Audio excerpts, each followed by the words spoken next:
من اصعب اللقطات علينا لما بنيجي المتحف المصري ونلاقي المنظر دوت كده، يعني معناها القطعه ديت بتجهز انها تتنقل للمتحف الجديد. الموضوع فيري تاتشنج، يعني فعلا مؤثر جدا.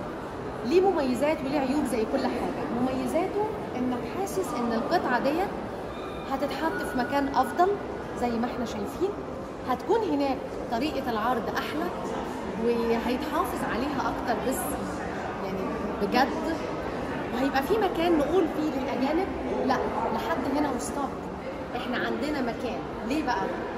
لان لما حاولنا نطلب من البريطانيين ان احنا نرجع حجر رشيد، ولما طلبنا تمثال نفرتيتي وطلبنا الزودياك، اتقال لنا ان مصر مش امان. لا انتوا عندكم ثورات، انتوا عندكم حروب، ما ينفعش نديكم القطع ديت لانها هتتبهدل وهتتسرق وهتتهان.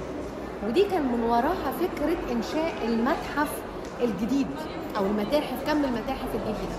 وعشان كده الجست لما بيجي وبيروح المتحف الجديد، سواء كان متحف الحضاره او متحف المصري الجديد، بينبهر بطريقه العرض. عاملين كل حاجه مجهزه. ليه؟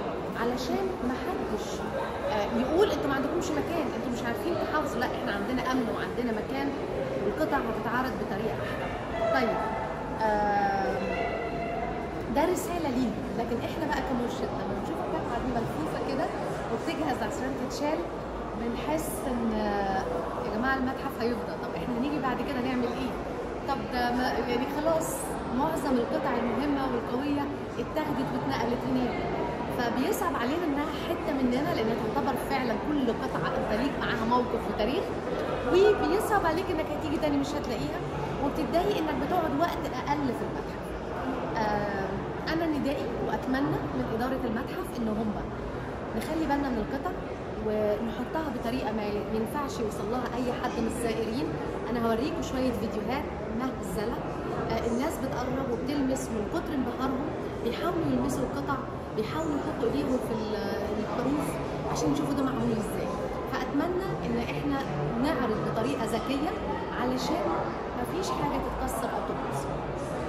فديت من اصعب اللحظات علينا او اللي عدت في 2023، هي مشاهده القطعه دي وهي بتموف اون للمتحف الجديد. صباح الخير، المتحف المصري يومكم جميل.